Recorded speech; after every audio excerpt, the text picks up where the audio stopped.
أحد الله الصمد لم يلد ولم يولد الحمد لله رب العالمين الرحمن الرحيم আল্লাহ গো ইয়ার সাথে লক্ষ করে মুহাম্মদ আহমদ মুস্তাফা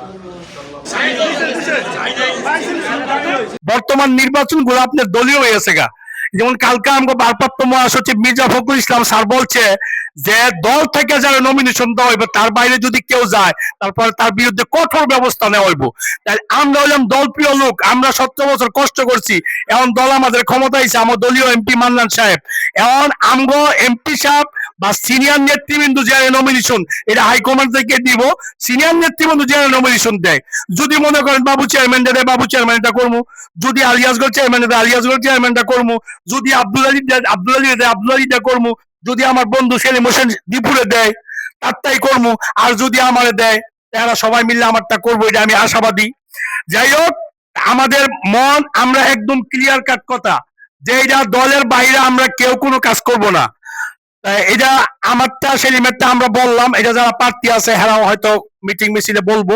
যাই হোক, আমগো এটা এই প্রোগ্রাম না হিয়া পরও আমরা কথা কথা কইতে গিয়ে অনেক কিছু বলতে হয়। আপনারা দোয়া করবেন, বিশেষ করে আমি আবারও ম্যাডামের জন্য দোয়া চাই।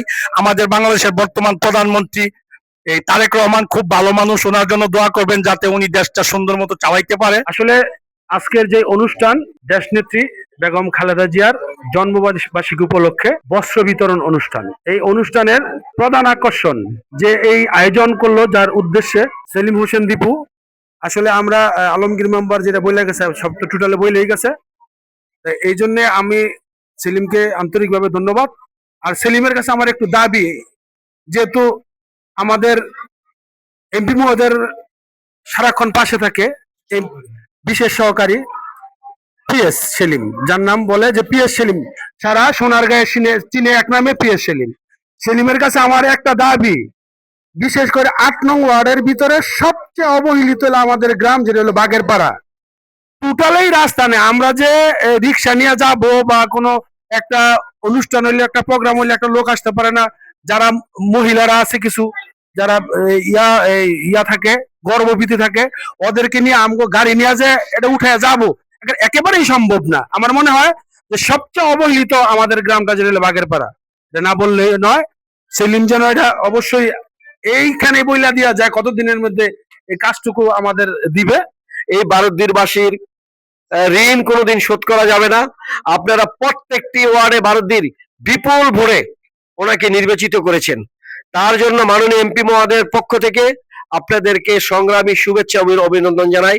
মাননীয় এমপি সাহেব দোয়া করবেন আল্লাহ পাক রব্বুল আলামিন ওনাকেও যেন সুস্বাস্থ্য রাখে এবং দীর্ঘজীবী করেন, এবং আপনাদের যে অসমাপ্ত সোনারগাঁয়ের কাজগুলো আছেন এই কাজগুলো ইনশাল্লাহ উনি করে দেবেন অচিরে অচিরে। এই ফুলদি এই ফুলদি বাগেরপাড়া এই ওয়ার্ডটা এই এলাকাটারই একটা অবহেলিত এলাকা। ইনশাল্লাহ আমরা সব কিছু ম্যাপ করে নিয়ে গেছি, আপনাদের বলতে হবে না, দরখাস্ত দিতে হবে না। যেখানে আলমগীর মেম্বার খায়ের আছে, আরো যারা যুব দলের আরো ভাই বাদার এই ওয়ার্ডে আছে তারা সবাই দিছে, আপনাদের বলতে হবে না কোন রাস্তাটা করতে হবে কি করতে হবে। এটা আপনাদের খায়ের এবং আলমগীর মেম্বার ওই যে জাইদুল আছে, ওই যে সালাউদ্দিন, ওই যে